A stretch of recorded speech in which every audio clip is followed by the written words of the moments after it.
Kuku's Cool Discovery, Part 2. Once upon a time, in a cozy little forest near a quiet village, lived a clever crow named Kuku. But Kuku wasn't just any crow. She had a brilliant mind and a big love for science.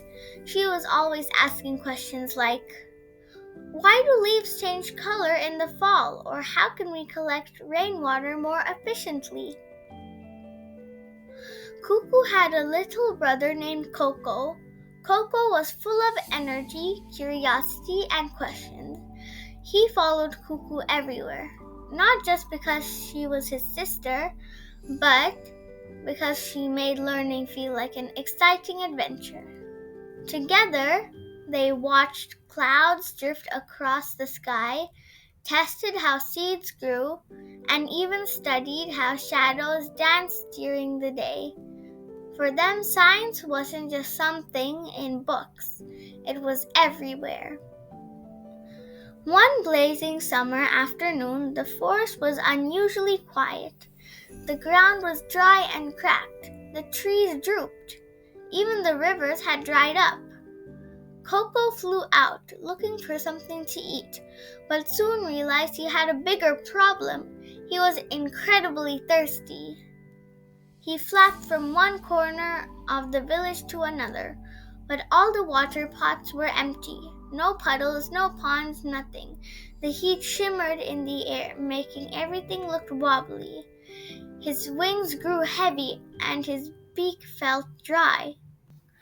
"Oh no," KoKo whispered. "If I don't find water soon, I'll faint." Just when he thought he couldn't go on, something caught his eye. A house with its window left open. Curious and desperate, KoKo flew inside. The moment he entered, he felt a wave of cool air. It was quiet and peaceful. In the corner stood something big and boxy that hummed softly. It was a fridge. KoKo blinked. A memory suddenly popped into his mind. His sister, Kuku, once showed him a fridge. She had pressed a little button and out popped a shiny ice cube. He remembered her laughing. Even frozen things can be useful. When ice melts, it turns into water. Basic science. KoKo's eyes lit up. It's time to try Kuku's trick. He flapped over to the fridge, landed on the ledge, and stared at the button. He took a deep breath, stretched his beak forward, and click! Out popped a single shiny ice cube that landed with a soft thud on the floor. Without wasting a second, KoKo scooped it up in his beak. It was freezing cold and made his feathers tingle, and flew back out the window into the hot sun. He perched on a tree branch and waited. Slowly, as the ice melted, cool water dripped down.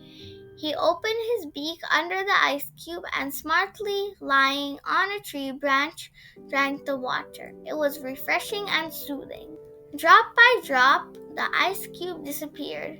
His thirst vanished. His strength returned. And best of all, he felt proud.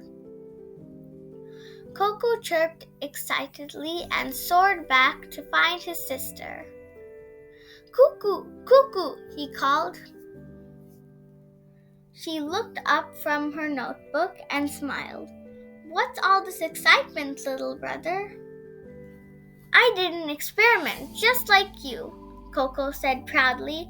"When I couldn't find water, I remembered how you got ice from a fridge. I flew into a house, pressed the button, grabbed the ice cube, and waited for it to melt. It worked." Kuku's eyes sparkled with joy. "KoKo, that's amazing! You used science to solve a real problem. You remembered, you observed, and you took action. That's what real scientists do." KoKo beamed. "And you know what? Cold water tastes even better when it's super hot outside." They both laughed.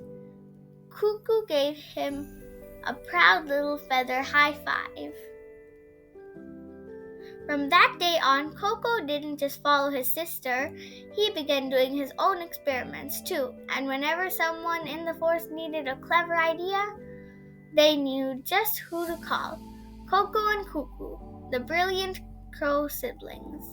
Moral of the story: science isn't just found in books, it's in everyday life. When we use our knowledge wisely, even small ideas can solve big problems. Now let's make ice sun catchers. That's all for today, my awesome friends. Thank you so much for listening to my story. I hope you had lots and lots of fun. Don't forget to subscribe, tap the like button, and ring the magic bell so you never miss a story. See you next time. Bye!